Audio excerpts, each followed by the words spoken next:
Jangan sekali-kali menghitung-hitung kebaikan yang sudah kamu kerjakan. Sudahlah kamu kerjakan apa yang menjadi haknya Allah, kewajiban kamu kepada Allah kerjakan. Urusan pahala nanti biar Allah yang menilainya. Dan jangan sekali-kali ketika kamu ibadah itu kamu hitung dan kamu inginkan profit, keuntungan dunia. Itu malah celaka lagi. Saya pengen sholat malam tujuannya biar dagangannya laris. Sudah, biar rusak, sudah hilang, lenyap, nggak dapat apa-apa, zero. Meskipun nanti dibalas sama Allah di dunia, iya dia dapat untung nanti, bisnisnya lancar. Dia sholat malam tujuannya bisnisnya lancar, dibalas, dikasih sama Allah, tapi nggak dapat apa-apa nanti pada hari kiamat, nol, pahalanya nggak ada. Itu dia baca Quran, dia puasa sunnah, tujuannya apa? Biar dapat jodoh, biar nanti supaya naik jabatannya, supaya nanti bisa lulus sekolah. Itu nggak ada nilainya, nggak ada apa-apa di hadapan Allah. Kenapa? Karena dia telah menghubungkan antara ibadah dengan kepentingan dunia, dengan keuntungan dunia. Ini nggak boleh. Kalau orang ibadah sudah ibadah, fokus, lurus, istiqomah, tujuannya niatnya karena Allah. Jangan sampai ada embel-embel dalam niatnya untuk mencari keuntungan dunia, kepentingan dunia, nggak boleh itu.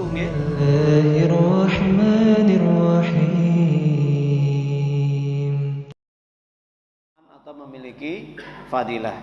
Tinggal bagaimana kita mampu dan mau untuk melaksanakannya.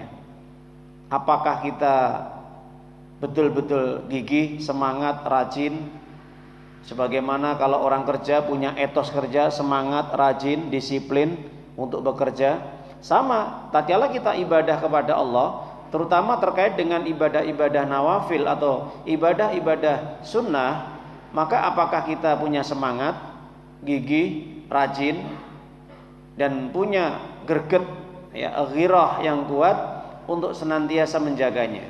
Kenapa? Karena ibadah sholat sunnah yang kita kerjakan ini nanti akan berperan penting ketika nanti kita dihisab oleh Allah, ditanya tentang ibadah sholat wajib kita. Kira-kira sholat wajib kita ini sempurna tidak? Baik tidak? Nah, itu bisa menjadikan penentu ibadah sholat sunnah yang kita laksanakan, yang kita jaga, yang kita rumat, itu nanti bisa menyempurnakan, memperbaiki atau menutup kekurangan-kekurangan sholat wajib kita. Jadi kalau bisa jangan kita mencukupkan hanya sholat yang wajib, sedangkan sholat sunnah kita abaikan, sholat sunnah kita tinggalkan, kita remehkan. Sunnah gitu aja, jangan. Itu hanya sunnah kan gitu. Padahal dengan ibadah sunnah ini, apa yang telah kita sampaikan kemarin, siapapun orang yang memperbanyak ibadah sholat sunnahnya, maka bisa jadi Allah akan mengangkat derajatnya, Allah akan menghapus dosa-dosanya. Karena kita tidak tahu ya, tatkala kita ibadah ini mana yang diterima sama Allah.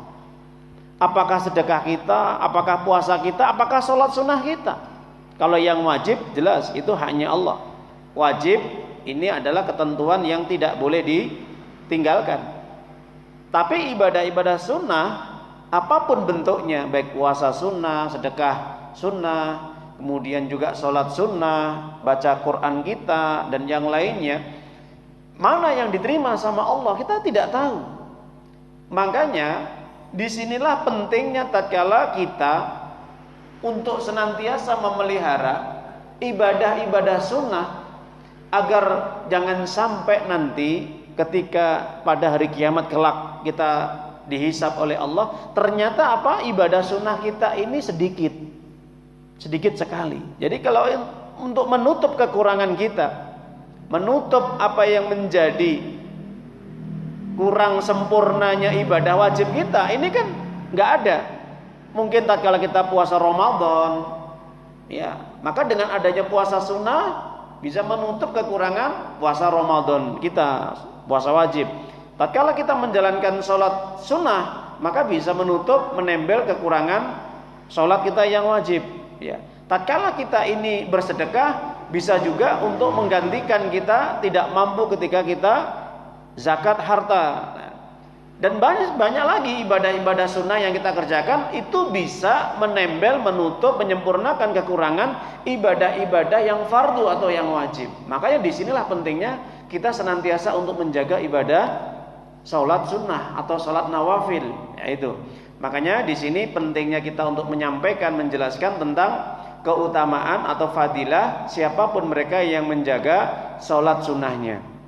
Baik, kita akan melanjutkan para jamaah Bapak Ibu rahimani wa rahimakumullah azza wa jalla. Kemarin kita sampaikan satu hadis yang dijelaskan ya oleh sahabat Thauban radhiyallahu taala anhu, yang dimana Nabi sallallahu alaihi wasallam memberikan janji kepada umatnya, siapapun mereka yang memperbanyak salat sunnahnya maka bisa mengangkat derajatnya, bisa memuliakannya, bisa menambah dekat dengan Allah nanti pada hari kiamat, dan sekaligus bisa apa?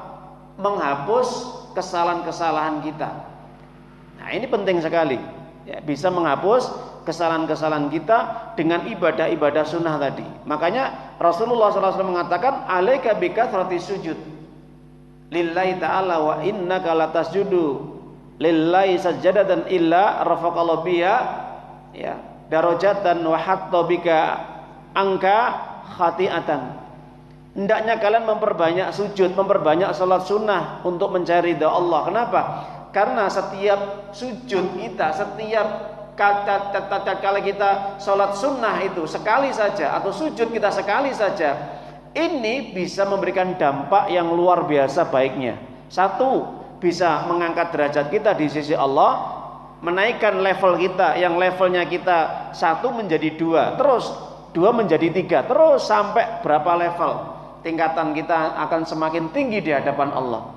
Bukan hanya itu saja, wa hatta angka bihada khati'atan, bisa menghapus setiap satu kesalahan kita. Satu sujud menghapus satu kesalahan kita. Satu sujud bisa menghapus dosa-dosa kita. Karena apa? Bisa jadi kita banyak dosa di hadapan Allah. Bisa jadi kita banyak kesalahan, kita enggak terasa kita berbuat dosa. Tapi dengan kita memperbanyak sujud, memperbanyak sholat, disitulah maka akan bisa menghapus kesalahan kita yang kadangkala kita lupa untuk bertobat. Maka dengan begitulah kita mengganti dengan sujud tadi. Ini menunjukkan ketundukan, ketawaduan, kerendahan kita, ketaatan kita, kepasrahan kita kepada Allah. Itu tandanya orang sedang sujud. Jadi kalau orang sedang sujud itu menunjukkan bahwa dia betul-betul menjadikan dirinya hina, rendah, kurang di hadapan Allah, ya, lemah, tidak berdaya. Maka dengan sujud itulah menampakkan ketaatan, ketundukan, kepatuhan kepada Allah. Karena apa? Seorang hamba itu pasti dia akan melakukan kesalahan dan dosa. Tidak ada yang maksum. Maka dengan perbanyak sujud, perbanyak sholat sunnah, maka bisa menghapus kesalahan kita. Yang kedua, orang yang senantiasa menjaga ibadah sholat sunnahnya, ini dikabarkan oleh Nabi kita yang mulia Sallallahu Alaihi Wasallam akan menjadikan kita semakin dekat kepada Nabi. Maka akan bisa berkumpul dengan Nabi, bertemu dengan Nabi Sallallahu Alaihi Wasallam di surga. Maka hal ini jelas. Siapa orang ya di antara kita semua, siapapun mereka yang mengaku Islam, ya saudara-saudara kita, kalau seandainya dikatakan kamu pengen nggak ketemu dengan Nabi? Pengen. Kamu pengen nggak bertemu dengan Nabi? Pengen. Kamu pengen nggak langsung nanti bisa berhadapan melihat wajah Nabi, ya secara langsung bisa melihat fisiknya Nabi, yang dimana kita selama hidup tidak pernah melihat secara langsung begambaran bagaimana mulai rambutnya sampai kakinya, bentuk jasadnya, wajahnya. Hanya kita berdasarkan penjelasan-penjelasan dari hadis-hadis Nabi yang diterangkan oleh para sahabatnya, oleh istri-istrinya. Seperti ini fisiknya, seperti ini bentuknya. Hanya kita sekedar bisa mampu menjalankan sunnah-sunnahnya, tradisi kebiasaan ibadah yang dia lakukannya, contoh-contoh yang mulia yang ditinggalkan oleh beliau kita jalankan. Tapi kita belum sekalipun belum bisa melihat, kecuali para sahabat Nabi. Maka siapapun orang ketika ditanya pengen gak ketemu dengan Nabi, pengen gak berkumpul dengan Nabi nanti di surga, jelas pasti pengen, mau. Sinten tiyang sing mboten kersa badhe pinanggihan kalian Nabi nanti di surga gitu.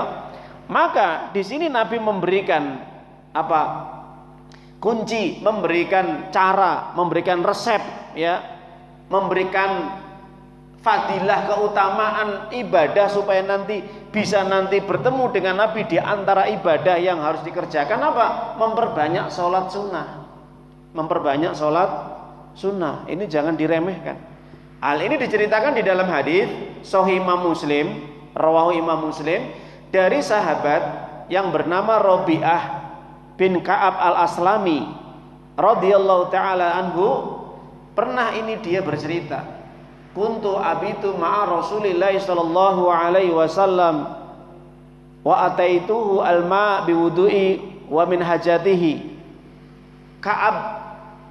Rabi'ah bin Ka'ab al-Aslami ini pernah bercerita bahwa dia suatu malam pernah menginap bersama Rasulullah sallallahu alaihi wasallam di rumahnya beliau, ya, mabit, ya, jadi bermalam bersama Nabi sallallahu alaihi wasallam. Kemudian bangun malam bersama Nabi. Kemudian si Rabi'ah bin Ka'ab al-Aslami ini kemudian menyediakan air, mengambilkan air yang digunakan untuk yaitu hajat beliau, ya, entah itu buang air kecil atau yang lain, dan juga sebagian digunakan untuk berwudu Nabi sallallahu alaihi wasallam. Setelah kemudian berwudu Nabi sallallahu alaihi wasallam, faqala li, kemudian Nabi berkata kepadaku, kata si Rabi'ah bin Ka'ab al-Aslami, sahabat Nabi yang mulia ini, wahai Rabi'ah, apa kata Nabi? Sal, ya, mintalah kepadaku apa yang kamu inginkan. Ya, ini kata Nabi sallallahu alaihi wasallam kepada Rabi'ah. Qala Rabi'ah, kemudian Rabi'ah mengatakan, ya Rasulullah, ini murafaqataka fil jannah. Yang hanya aku inginkan, semoga Allah itu nanti bisa menyatukan diriku dan bisa menempatkan diriku nanti berkumpul dengan panjenengan di surga, ya Rasulullah. Itu saja. Waqala au ghairu dzalik. Kira-kira ada enggak permintaan yang lain, kata Nabi, selain itu? Apa kata Rabi'ah? Qala huwa dzak. Itu saja ya Rasulullah. Cukup aku kepengin supaya Allah nanti mempersandingkan atau mempertemukan diriku bersama panjenengan nanti di surga, ya Rasulullah, agar bisa berkumpul bersama-sama nanti dengan engkau di surga. Itu saja. Itu permintaan Rabi'ah. Apa kata Nabi sallallahu alaihi wasallam setelah Nabi mendapatkan jawaban dari Rabi'ah? Maka kata Rasulullah sallallahu alaihi wasallam, hendaknya engkau apa? Alaika bikathrati sujud. Kalau gitu, maka engkau tolong diriku, ini bikasrati sujud, engkau perbanyaklah sujud agar engkau bisa disandingkan bersamaku di surga. Engkau perbanyaklah sholat sunnah agar engkau diizinkan oleh Allah untuk bisa berkumpul denganku nanti di surga. Masya Allah. Jadi para jamaah Bapak Ibu dimulakan oleh Allah terkait dengan hadis ini, maka para ulama menjelaskan siapapun orang yang senantiasa dia memperbanyak ibadah sholat sunnahnya, maka Allah memberikan keutamaan yang besar bahwa orang tersebut insya Allah nanti bisa bertemu dengan Nabi Sallallahu Alaihi Wasallam di jannah, di surga. Ya, maka ini luar biasa, kabar gembira ini. Makanya jangan kita sepelekan. Ya, coba kalau seandainya sholat sunnah ini prabayar, ya, disuruh bayar memang, saya yakin tidak akan mampu kita.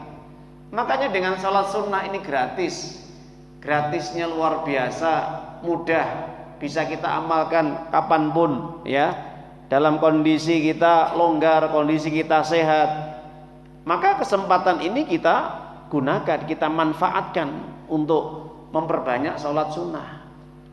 Jangan sekali-kali kita hanya mengatakan cukup wajib, yang penting kita masuk surga. Iya betul, orang yang memang melaksanakan kewajiban-kewajiban Allah ada jaminan surga. Tapi kan namanya orang itu kan pengen prestasi, pengen dapat nilai yang bagus, pengen dapat derajat yang tinggi, pengen bertemu dengan Nabi, ya, secara langsung. Nah, kalau seandainya orang mendapatkan nilai yang cukup ya, yang di mana tidak bisa naik prestasinya, tidak bisa naik levelnya, derajatnya tidak bisa naik, kan rugi. Makanya rugi kenapa? Ketika orang dikasih kesempatan hidup di dunia, ketika dia tidak memanfaatkan untuk memperbanyak ibadah sholat sunnahnya, maka nanti yang terjadi apa? Penyesalan nanti di akhirat. Jatuh no, ya. Kalau seandainya saya, hanya bisa-bisa seandainya saya dulu memperbanyak. Padahal Nabi sudah mengatakan alaika bikathrati sujud, fa inni an kasrati sujud, tolonglah ya engkau ya untuk memperbanyak sujud supaya aku bisa menolong dirimu masuk surga. Artinya bisa berkumpul denganku nanti di surga. Jadi hendaknya engkau tolong dirimu untuk memperbanyak sujud, memperbanyak sholat sunnah. Maka terkait dengan hadis ini para ulama mengatakan, maka dari sinilah Allah memberikan keutamaan siapapun mereka yang memperbanyak sholat sunnah, maka insya Allah akan bisa berkumpul dengan Nabi Shallallahu Alaihi Wasallam. Apa yang digadang-gadang, yang diinginkan, yang diharapkan, masya Allah ini akan terwujud. Makanya para jamaah ibu, siapa yang nggak rindu ingin bertemu dengan Nabi? Maka orang kalau betul-betul pengen berkumpul, bertemu, bersanding, ya, dengan Nabi yang saat ini hanya gambaran saja, hanya tulisan saja, ya, yang dimana tidak pernah kita mengetahui secara fisiknya, ya, secara ucapannya, perbuatannya kita bisa melihat langsung kehidupan Nabi seperti apa dulu, maka akan diwujudkan oleh Allah nanti di surga. Jadi tenang saja Bapak Ibu. Jadi umatnya Nabi yang hidup di akhir zaman sekarang ini yang kita rasakan, itu masih ada kesempatan untuk bagaimana bisa berkumpul nanti di surga bersama Nabi. Tapi dengan catatan apa? Perbanyak sholat sunnah. Itu saja. Nabi nggak minta yang lainnya. Perbanyak sholat sunnah.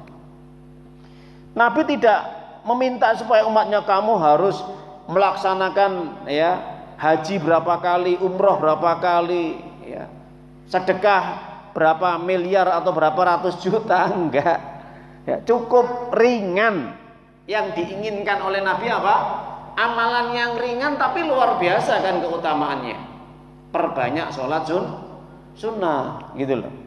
Makanya para jamaah Bapak Ibu yang dimulakan oleh Allah Subhanahu wa taala, maka di dalam hadis ini maka jelas keutamaan fadilah bagi mereka yang senantiasa untuk bisa berkumpul dengan Nabi Sallallahu Alaihi Wasallam. Saya tanya, kira-kira Bapak Ibu semuanya ini pengen nggak nanti berkumpul dengan Nabi, ketemu Nabi langsung, melihat wajahnya Nabi? Kerso Pak Bu? Kerso nggih? Mau nggih? Siap untuk memperbanyak sholat sunnah? Iya, masya Allah ya. Jadi kalau sudah siap, berarti betul-betul ada kemauan yang kuat. Sebagaimana penjenengan punya kemauan yang kuat seperti Robi'ah bin Ka'ab al-Aslami, yang sahabat Nabi ini cukup kepengen saja, nggak banyak-banyak permintaan, satu saja. Pripun carane saged pinanggihan penjenengan ya Rasulullah di surga, itu aja, nggak minta yang lain. Masya Allah.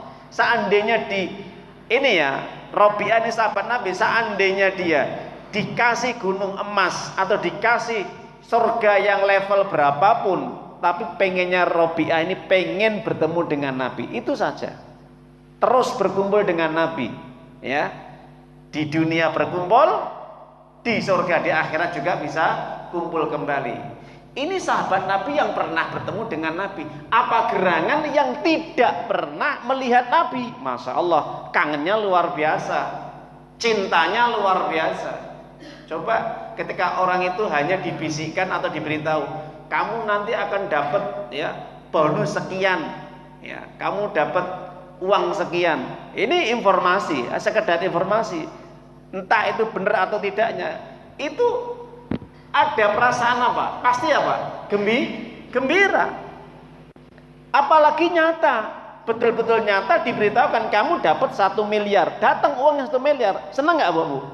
Senang. Loh, nyata. Nah, kenapa?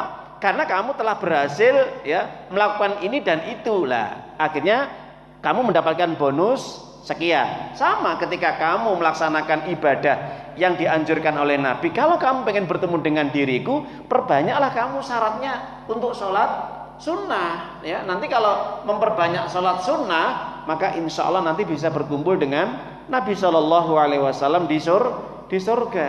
Nah, maka itu penting sekali.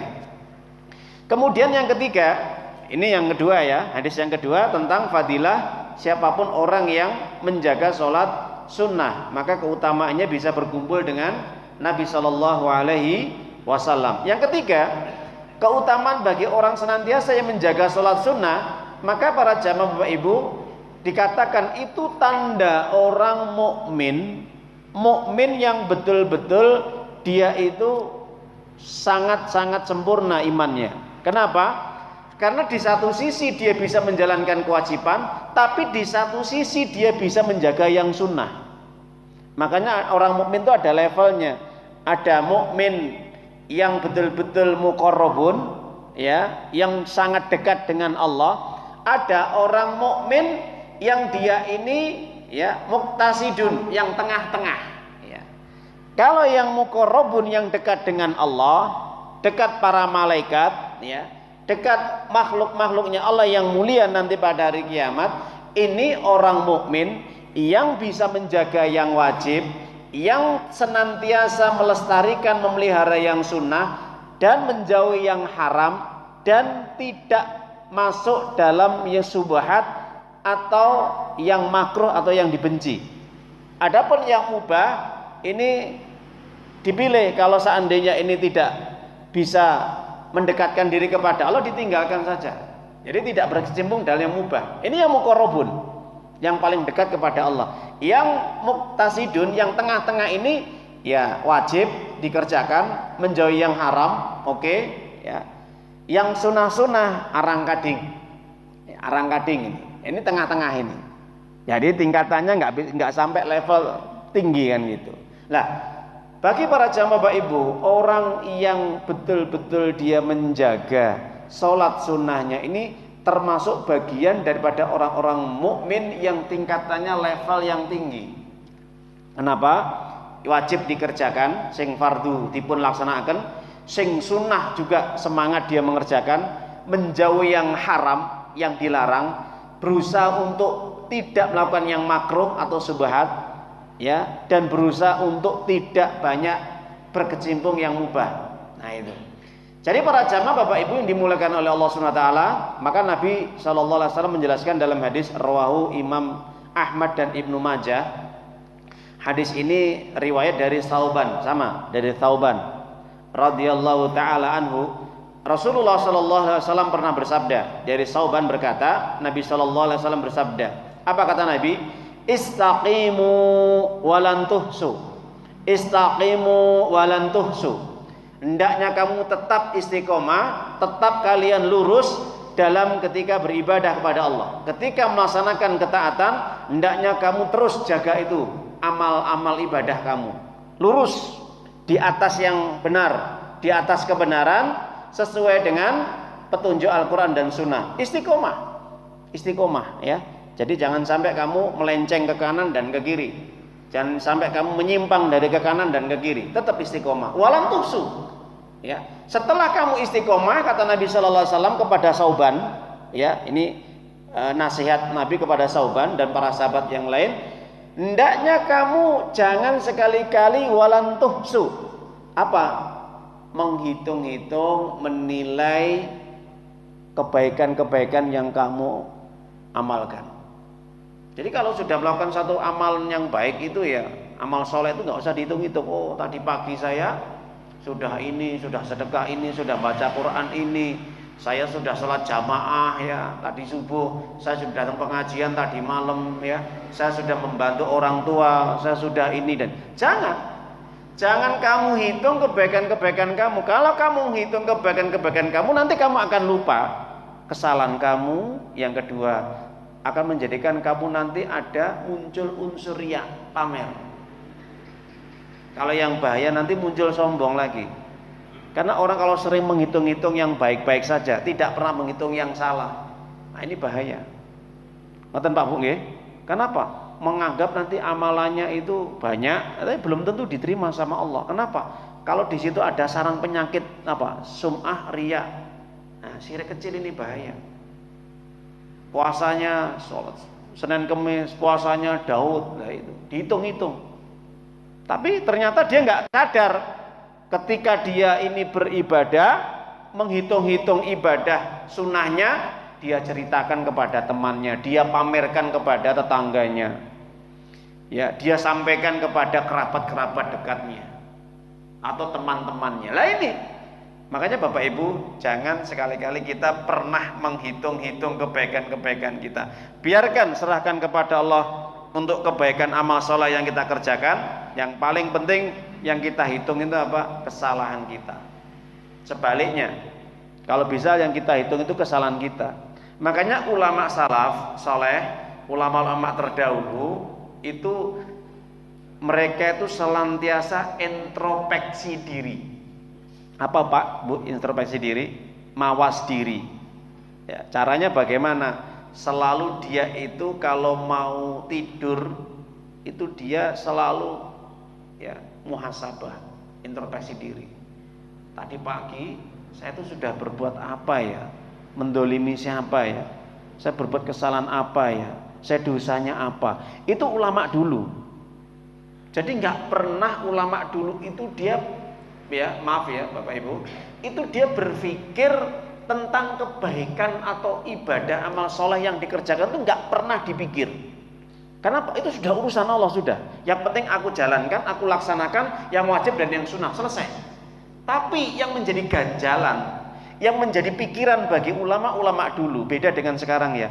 Itu yang dipikir itu selalu kesalahan. Kenapa? Takut kalau nanti dia masih membawa kesalahan dosa, ini yang bisa membinasakan dia. Bisa jadi kebaikan-kebaikan ini bisa luntur hapus disebabkan karena kesalahan dia. Makanya itu yang ditakutkan oleh ulama dulu. Coba kalau seandainya ada orang banyak ibadah, tiba-tiba dia mendolimi orang lain, tiba-tiba dia mendolimi tetangganya, tiba-tiba dia menyakiti saudaranya, kira-kira ini rusak enggak amal ibadah sunnahnya Pak? Bahkan yang wajib pun bisa berkurang enggak? Bisa berkurang, bisa rusak ibadah sunnahnya. Kenapa? Karena pernah kita jelaskan awal-awal kita membahas materi tentang masalah ibadah sholat, hisab pada hari kiamat kan ada dua, gitu. Hisab nanti urusan di pengadilan Allah ini ada dua. Satu terkait dengan sholat, dua terkait dengan darah. Yang jadi masalah darah ini loh. Yang jadi masalah ini adalah apa? Kehormatan. Apakah orang ketika dia melakukan satu kedoliman itu nanti akan menjadi dirinya masuk ke dalam neraka? Gara-garanya apa? Dia nggak sadar, dia mendolimi orang banyak, dia menyakiti saudaranya, dia menyakiti tetangganya. Makanya para jamaah Bapak Ibu, penting ini ya. Makanya Nabi mengatakan walan tuhsu, jangan sekali-kali kamu menghitung-hitung kebaikan yang sudah kamu kerjakan. Sudahlah kamu kerjakan apa yang menjadi haknya Allah, kewajiban kamu kepada Allah kerjakan. Urusan pahala nanti biar Allah yang menilainya. Dan jangan sekali-kali ketika kamu ibadah itu kamu hitung dan kamu inginkan profit, keuntungan dunia, itu malah celaka lagi. Saya pengen sholat malam tujuannya biar dagangannya laris, sudah biar rusak, sudah hilang, lenyap, nggak dapat apa-apa, zero. Meskipun nanti dibalas sama Allah di dunia, iya dia dapat untung nanti, bisnisnya lancar. Dia sholat malam tujuannya bisnisnya lancar, dibales, dikasih sama Allah, tapi nggak dapat apa-apa, nanti pada hari kiamat nol, pahalanya nggak ada. Itu dia baca Quran, dia puasa sunnah, tujuannya apa? Biar dapat jodoh, biar nanti supaya naik jabatannya, supaya nanti bisa lulus sekolah. Itu nggak ada nilainya, nggak ada apa-apa di hadapan Allah. Kenapa? Karena dia telah menghubungkan antara ibadah dengan kepentingan dunia, dengan keuntungan dunia. Ini nggak boleh. Kalau orang ibadah sudah ibadah, fokus, lurus, istiqomah, tujuannya niatnya karena Allah. Jangan sampai ada embel-embel dalam niatnya untuk mencari keuntungan dunia, kepentingan dunia, nggak boleh itu, nggih. Ya, orang pengen sedekah biar nanti keuntungannya besar. Ya, nanti usahanya lancar, nggak usah. Masalah rezeki sudah diatur sama Allah. Kamu sedekah atau kamu tidak sedekah, kalau memang di situ Allah sudah takdirkan rezekinya, ya itu rezekinya kamu segitu. nggak ditambah, nggak dikurang. Itu loh. Jadi para jamaah Bapak Ibu, ini yang harus kita pahami. Makanya kita kembali kepada persoalan tadi. Maka Nabi Shallallahu Alaihi Wasallam mengatakan, wa'lamu anna khaira amalikum as-shalah wa yuhafidhu 'alal wudu' ila mu'min. Ya. Hendaknya kalian ketahui sebaik-baik amal ibadah seseorang adalah sholatnya.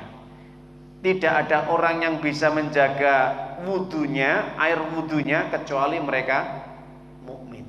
Ingat, di sini mengatakan mukmin. Jadi orang mukmin itu orang yang hanya bisa menjaga air wudunya. Masya Allah ya Bapak Ibu ya. Jadi terkait dengan hadis ini maka jelas para ulama mengatakan bahwa orang mukmin itu senantiasa dia basah dengan air wudunya, tidak pernah kering. Kenapa? Disitulah begitu semangatnya dalam menjalankan ibadah sunnah di samping ibadah wajib. Ya, sholat duha, sholat tahajud, kemudian sholat rawatib, sholat yang lainnya. Nah, jadi para jamaah Bapak Ibu, orang mukmin senantiasa bagaimana menjaga air wudunya. Bahkan sampai-sampai para ulama menjelaskan, bahkan sampai-sampai ketika orang mau tidur pun berwudu, ketika orang bekerja pun berwudu, ketika orang mau makan pun berwudu. Jadi dalam kondisi apapun dia dalam kondisi toharoh, tohur, suci. Itu orang mukmin. Insya Allah Bapak Ibu nggih. Ini penting sekali ya. Jadi permasalahan-masalahnya jangan sampai kita anggap sepele, males. Nah, jangan. Karena setan ini berusaha menghalang-halangi seseorang yang ingin berbuat kebaikan itu caranya gitu. Dibuat malas, dibuat aras-arasan. Nah itu. Makanya di sini kita pahami orang yang bisa menjaga air wudunya adalah dia beriman. Maksudnya bagaimana? Orang mukmin dia orang yang senantiasa semangat getol untuk dia ibadah sunnah. Maka orang yang betul-betul menjaga air wudunya pasti dia akan mampu untuk bisa menjalankan ibadah sunnahnya. Jadi jangan lupa para jamaah Bapak Ibu ya, kita jaga terus air wudhu kita, kemudian kita perbaiki juga air wudhu kita dengan sempurna, dan juga jangan lupa ya, kalau bisa kita jaga ibadah sholat sunnah selama kita dikasih kelonggaran sama Allah. Ya, kita kerja, sempatkan waktu sholat duha sebentar. Ya, malam hari kalau kita bisa bangun malam untuk sholat sunnah. Kalau waktu kita memang kondisi fit, sebelum nanti datang kita capek repot ya, ngurusi masalah ini dan itu, akhirnya nggak bisa sholat sunnah sudah, nggak bisa sholat malam. Nah itu. Jadi para jamaah Bapak Ibu yang dimuliakan oleh Allah Subhanahu Wa Taala, maka disinilah tidak ada amalan yang paling baik, yang paling mulia kecuali adalah ibadah sholat. Makanya kenapa sholat itu adalah ibadah yang paling utama? Karena sholat adalah pondasi bagi iman seseorang. Kalau orang meninggalkan sholat sudah, dia meruntuhkan imannya, merusak imannya dan menghancurkan imannya. Kita sudah jelaskan, siapapun orang yang meninggalkan sholat sama aja dia menghancurkan pondasi ya yang sangat kuat, yaitu iman dia. Imannya hilang, pondasinya hancur, imannya hancur, lenyap. Orang kalau meninggalkan sholat seperti itu, maka tidak diakui statusnya sebagai orang mukmin lagi.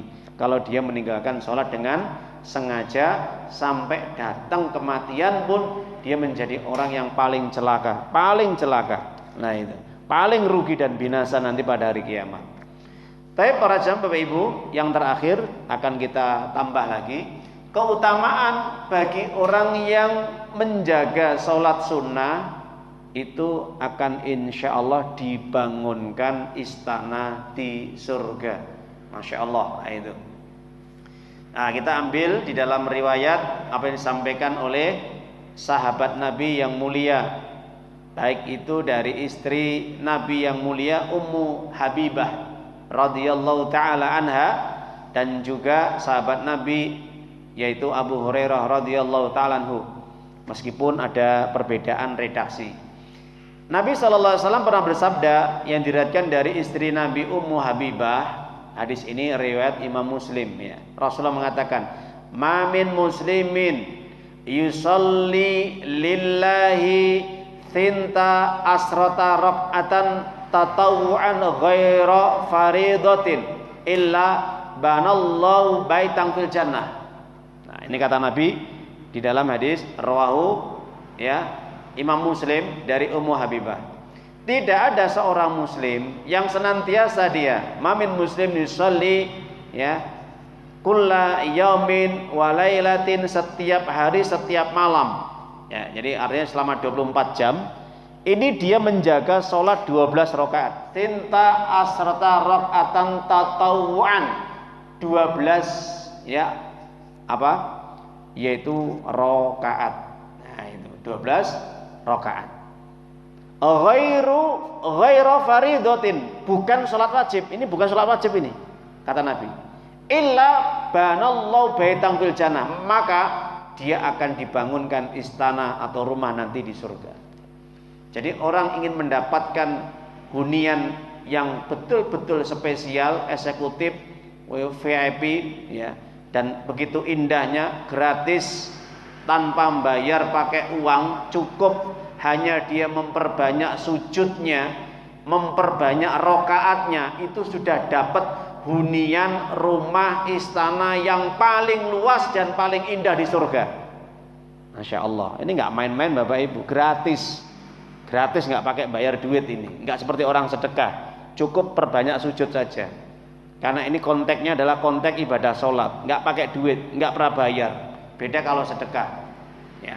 Allah sudah siapkan hunian yang paling bagus, yang paling luas, yang paling indah, yang paling cantik, ya, yang paling menawan di surga nanti, istana atau rumah yang paling besar bagi mereka yang menjaga sholat sunnahnya setiap harinya atau 24 jam ketika menjaga sholat rawatib 12 rakaat. Sholat rawatib ya. Kenapa dinamakan rawatib? Sholat sunnah yang mengiringi sholat wajib ya, ada 12 rakaat. Apa saja itu? Perhatikan. Kata Imam Tirmizi dalam riwayat yang lain mengatakan arba'a rakaatan qabla duhri, 4 rakaat sebelum duhur, wa rakaataini ba'daha, dan 2 rakaat setelah duhur, wa rakaataini ba'dal maghrib, 2 rakaat setelah maghrib, wa rakaataini ba'dal isya, 2 rakaat setelah isya, wa rakaataini qabla fajr atau qabla subuh, 2 rakaat sebelum sholat subuh. Berapa Bapak Ibu? Betul ya? 12. Nah itu. Insyaallah. Saya ulangi lagi. Arba rakaatan qabla duhri, 4 rakaat sebelum sholat duhur, tetap 2 salam. Ya, masih 2 salam. Masuknya 2 rakaat 1 salam, 2 rakaat 1 salam. Wa rakaataini ba'daha atau ba'da duhri, 2 rakaat setelah duhur.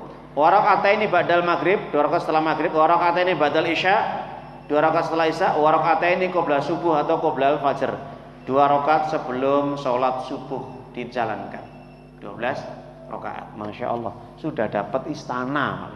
Coba, cukup ya, kata Nabi sallallahu alaihi wasallam, perbanyaklah untuk sholat sunnah 12 rakaat, sudah dibangunkan rumah yang paling indah di surga. Jadi kalau Bapak Ibu sekarang hari ini rumahnya masih ngontrak, pindah satu tempat ke tempat yang lain, masih ngekos sana sini, ikut morotuo, belum bisa bangun rumah, belum bisa beli rumah, nggak usah khawatir, kata Nabi ada jaminannya. Gak usah kamu bingung-bingung, bangun aja rumah kamu di surga. Meskipun kamu tidak bisa bangun rumah di dunia.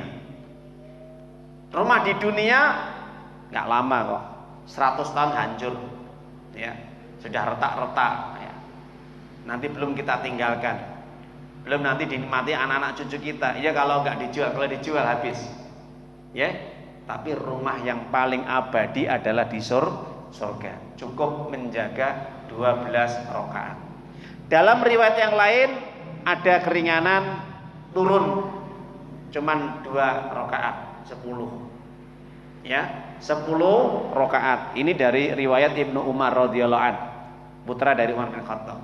Hafidhu Rasulullah sallallahu alaihi wasallam, saya pernah menghafal hadis Nabi, siapapun orang yang menjaga sholat 10 rakaat ya rawatib, maka insya Allah Allah akan memberikan jaminan rumah di surga. Cuman perbedaannya di mana? Perbedaannya cuman sebelum duhur 2 rakaat dan 4 rakaat. Sebelum duhur 2 rakaat dan 4 rakaat. Tapi insya Allah sama insya Allah ya. Tapi yang paling utama boleh kita ambil 12, boleh kita minimal 10. Nah itu, masya Allah. Para jamaah Bapak Ibu yang dimuliakan oleh Allah Subhanahu Wa Taala. Sebelum saya tutup, ini ada satu kisah yang disampaikan oleh yaitu istri dari seorang ulama besar yaitu Imam Al-Auza'i, seorang ulama tabi'in ya, yang hidup pada tahun ya kurang lebih 150 Hijriah. Imam Al-Auza'i ya, ini memang luar biasa Bapak. Ibadahnya Masya Allah. Dia tuh kalau ngaji itu nggak banyak kok muridnya, sedikit ya, nggak sampai 10. Tapi Masya Allah, dari kurang lebih 7 sampai 10 muridnya ini jadi ulama-ulama besar. Kepengennya dia itu betul-betul menjadikan muridnya itu yang betul-betul faham, mengerti tentang agama. Ya, nggak banyak, sedikit, tapi ampuh, berkualitas. Maka kalau ngaji itu nggak usah lah, pengen harapannya, banyak jamaahnya, enggak. Sedikit tapi dirungokne tenanan, dimireng nih, ya, diamalkan. Itu yang paling penting. Itu berkahnya ilmu di situ. Banyak tapi nggak diamalkan, ya percuma muspro. Nah itu. Ini diceritakan oleh istrinya. Suatu hari datang teman istrinya itu datang ke rumahnya. Lupa istrinya itu tidak ibaratnya tidak melipat tikar yang digunakan untuk Imam Al-Auza'i ini untuk ibadah sholat malam. Ya, ibadah sholat malam. Ditanya sama teman istrinya Imam Al-Auza'i, wah ini siapa yang ngompol? Kok basah gini? Ya, dikira anaknya kan gitu. Nah, ini apa bekas dari ompolan ya, putramu? Bukan. Ini basah ini ya diceritakan. Terus terang sama istrinya, ini adalah bekas tetesan air mata suami saya setiap malam seperti itu. Masya Allah. Jadi basahnya tikar itu ya, itu bekas tetesan air matanya suaminya setiap sholat malam. Kenapa? Selalu ketika sujud itu lama sekali sampai menangis. Makanya para jamaah Bapak Ibu yang dimuliakan Allah Subhanahu Wa Taala, kemudian hal ini dibacakan di dalam Al-Quran. Nanti bisa dibuka Bapak Ibu nggih. Sebagaimana Imam Al-Auza'i mengamalkan ayat ini. Ada di dalam 2 surat. Yang pertama surat Maryam ayat yang ke 58. Ini surat Maryam surat yang ke-19. Apa kata Allah? Idza tusla 'alaihim ayatur rahmani kharru sujjadan wa bukiya. Idza tusla 'alaihim ayatur rahman kharru sujjadaw wa bukiya. Tatkala dibacakan ayat-ayat Allah kepada mereka, mereka langsung tersungkur jatuh dalam rangka untuk bersujud di hadapan Allah sambil menangis. Insyaallah. Ini bertepatan ayat sajadah. Ayat sajadah. Ayat sajadah ini apabila kita membaca Al-Quran, baik sholat, di luar sholat, ini diperintahkan untuk membaca doa. Membaca apa? Doa. Makanya dinamakan ayat sajadah. Ya, betul ya? Nah, ada 15 ayat di dalam Al-Quran, ada 15 ayat. Ya, nah itu. Ini surat Maryam. Kemudian di dalam juga yang kedua adalah yaitu surat As-Sajadah. Nah, ini surat As-Sajadah. Surat yang ke-32, ayat yang 15. Allah Azza wa Jalla mengatakan, "Innama yu'minu bi ayatina alladziina idza dzukiru biha kharru sujjadan wa sabbahu bihamdi rabbihim wa hum la yastakbirun." Sesungguhnya orang-orang yang mengimani ayat-ayat kami, kata Allah, mereka adalah tatkala diingatkan ayat-ayat kami, mereka langsung bersungkur sujud. Langsung bersungkur sujud, takut kepada Allah, sambil bertasbih, banyak menyebut nama Allah, banyak mensucikan Allah, banyak dia memuji Allah, dan mereka tidak pernah menyombongkan diri dalam hidupnya. Masya Allah. Itu karakter orang-orang yang banyak bersujud. Makanya Imam Auza'i mengamalkan ayat ini, ketika dia bersujud banyak menangis dia di hadapan Allah. Makanya sampai-sampai dianggap ompong sama teman istrinya. Kok begitu? Banyak sekali airnya, ya bekasnya itu tikar tadi. Ternyata digunakan untuk sujud Imam Auza'i setiap malamnya dia sholat. Ya, lupa tidak dilipat sama istrinya. Dikira itu ompol bekas putranya. Gitu. Subhanallah. Semoga bermanfaat apa yang kita kaji pada malam ini. يا أيها الذين آمنوا اتقوا الله حق تقاته ولا تموتن